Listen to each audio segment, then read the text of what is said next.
Jésus nous parle à travers des paraboles, à travers des énigmes. Et c'est vrai, on aimerait bien que Jésus, en fait, nous parle plus clairement. Qu'il nous dise clairement ce qu'il attend de nous, son projet sur notre vie, et puis nous, qu'on puisse l'exécuter, qu'il n'y ait pas d'ambiguïté.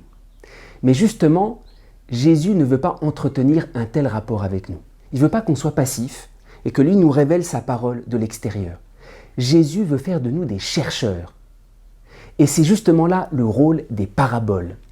Il y a un très bel exemple dans un autre évangile, l'évangile de Saint Luc, au chapitre 10, à propos de la parabole du bon samaritain, qui est une parabole très connue. Et justement, il y a un homme qui s'approche de Jésus et qui voudrait que Jésus lui dicte tout ce qu'il a à faire. « Maître, que dois-je faire pour avoir la vie éternelle ?»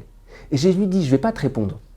Tu vas découvrir toi-même. » Et Jésus lui dit « Ah, dans la loi, qu'y a-t-il écrit? Que lis-tu » Et l'homme dit « Ah, tu aimeras le Seigneur ton Dieu de tout ton cœur, de toute ton âme, de tout ton esprit, de toute ta force et ton prochain comme toi-même. » Et Jésus lui dit « Tu vois, toi-même, tu arrives à découvrir. Fais ceci et tu auras la vie. » Mais l'homme n'est pas très content et il dit « Ah, mais qui est mon prochain ?» Et Jésus lui dit pareil, je ne vais pas te répondre. Je vais te raconter une parabole. Toi-même, tu vas chercher, tu vas découvrir. Et Jésus raconte la parabole du bon samaritain. Il termine par une question. Qui s'est fait le prochain de l'homme qui est tombé aux mains des brigands?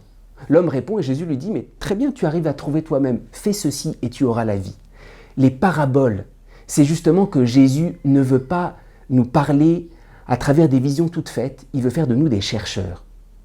Très souvent, on se dit « Ah, Dieu ne parle pas dans ma vie » parce qu'en fait, on attend des visions qui nous tombent d'en haut et nous, on n'a qu'à passivement attendre. Si jamais on était plus des chercheurs, si on acceptait que la parole de Dieu nous mette en recherche à travers toute notre vie, qui est mon prochain? Qu'est-ce que je dois faire? La parole de Dieu s'enracinerait de façon beaucoup plus profonde dans notre vie.